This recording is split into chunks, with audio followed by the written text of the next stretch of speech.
మహిళలను ఆర్థికంగా బలోపేతం చేయడంపైనే కాంగ్రెస్ ప్రజా ప్రభుత్వం ఫోకస్. ప్రమాణ స్వీకారం చేసిన 48 గంటల్లోనే ఆర్టీసీ బస్సుల్లో ఫ్రీ జర్నీ అమలు. ఈ రాష్ట్రంలో ఆర్టీసీ బస్సులు ఎక్కడ తిరిగినా ఆడబిడ్డ చెయ్యి చూపిస్తే బస్సు ఆపాలి, బస్సు ఎక్కించుకోవాలి. ఒక్క పైసా ఎవరికి కట్టాల్సిన పని లేదు. ఇప్పటి వరకు 53 కోట్ల ఫ్రీ టిక్కెట్ల వల్ల మహిళలకు 1900 కోట్లు ఆదా. ఫలితంగా పనికి వెళ్లే మహిళల శాతం పెరుగుదల, పెరిగిన మహిళల ఆదాయం, పాఠశాలల్లోనూ పెరిగిన బాలికల ఎన్రోల్మెంట్, తగ్గిన డ్రాప్ అవుట్ రేట్. 500కే గ్యాస్ సిలిండర్ ఇస్తున్నటువంటి ఘనత ఈ కాంగ్రెస్ ప్రభుత్వంది.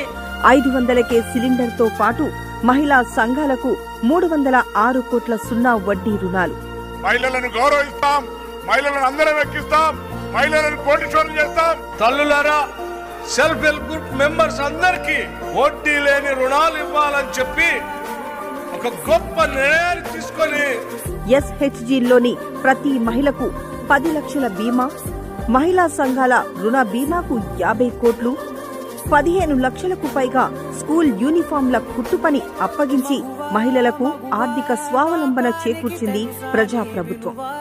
స్కూల్ తరఫున యూనిఫామ్ కుట్టడం మాకు చాలా సంతోషంగా ఉంది. ఇంత ముందుకు వేరే వాళ్ళకి ఇచ్చారు పోయిన సంవత్సరము, ఈ సంవత్సరం కొత్త ప్రభుత్వం వచ్చింది, మా మహిళా సంఘాలకు ఇచ్చారు కాబట్టి ప్రభుత్వానికి ధన్యవాదాలు. ఇక మధ్యాహ్న భోజన పథకం, సోలార్ పవర్ యూనిట్లు, మహిళా శక్తి క్యాంటీన్ల నిర్వహణలోనూ మహిళల్ని భాగస్వాముల్ని చేసి ప్రోత్సహిస్తోంది రేవంత్ అన్న సర్కార్.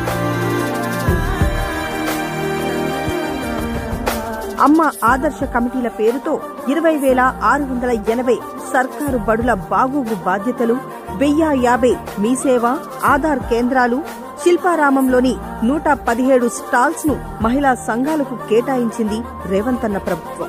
ఇప్పుడు రీసెంట్ గా మీ సేవలకు కూడా మహిళలకు ఇస్తున్నారు. అది కూడా చెప్పుకుంటా పోతే చాలా ఉంటాయి. చాలా కృతజ్ఞతలు. ఆడబిడ్డల ఆశీర్వాదంతో ఏర్పడ్డ ఈ ప్రభుత్వం ఆడబిడ్డలకు అన్ని విధాలుగా అండగా నిలుస్తూ ముందుకు సాగుతోంది.